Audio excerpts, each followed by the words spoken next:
దేవునితో నడిచిన వ్యక్తి మొట్టమొదటిసారిగా ఎవరన్నా ఉన్నారంటే ఒక వ్యక్తి ఉన్నాడండి.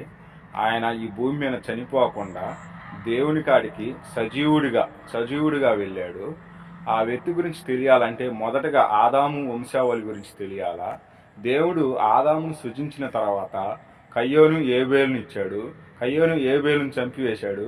కయ్యోను దేశదిమ్మరై వెళ్ళిపోయాడు. కయ్యోనుకు సంబంధం లేదు ఇంక ఇది వంశావళిలో.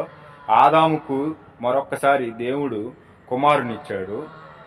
ఏబేలుకు పతిగా షేతునిచ్చాడండి. ఈ షేతు కుమారుడైన ఆదాము కుమారుడైన షేతుకి ఎనిషానిచ్చాడు. ఎనిషాకు కెనానిచ్చాడు. ఈ కెనానుకు మహీయేలునిచ్చాడు. మహీయేలుకు హేరాదునిచ్చాడండి. ఈ హేరాదుకు పుట్టిన కుమారుడే హానోకు. 7వ తరం అండి. ఆదాము కానుంచి మొదలు పెడితే 7వ తరం. అంటే తన భూమి మీద 65 సంవత్సరాలు ఉన్నప్పుడు హానోక్కి ఒక మెతిషాలు అనే కుమారుని ఇచ్చాడు దేవుడు.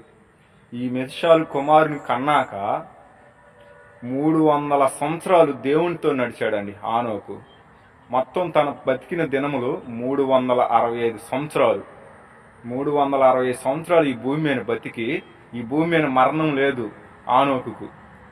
తన బతికిన దినములు 365 అయితే 65 ఏళ్ళు ఈ భూమి మీద బతికితే 300 సంవత్సరాలు దేవునితో నడిచాడు ఈ భూమి మీద. దేవునితో నడిచి తన ఇష్టానుసారంగా జీవించినందుకు దేవుడే తనకు తీసుకెళ్ళాడండి ఈ భూమి మీద. హానోకుకు జననం ఉంది, మరణం లేదు. దేవుడే ఈ భూమి మీద లేకుండా సజీవుడిగా అతను తీసుకెళ్ళాడు. ఈ హానోకు చరిత్ర ఇదండి. దేవుడి కాడికి మొట్టమొదటిగా ఈ భూమి మీద పుట్టినాక ఎవరైనా సజీవుడిగా వెళ్ళాడు అంటే ఒక హానోకు మాత్రమే.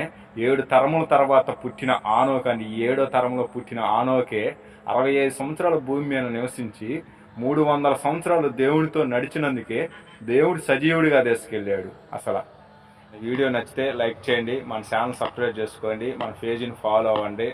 ఇటువంటి మోటివేషన్స్ ఎన్నో వస్తాయి.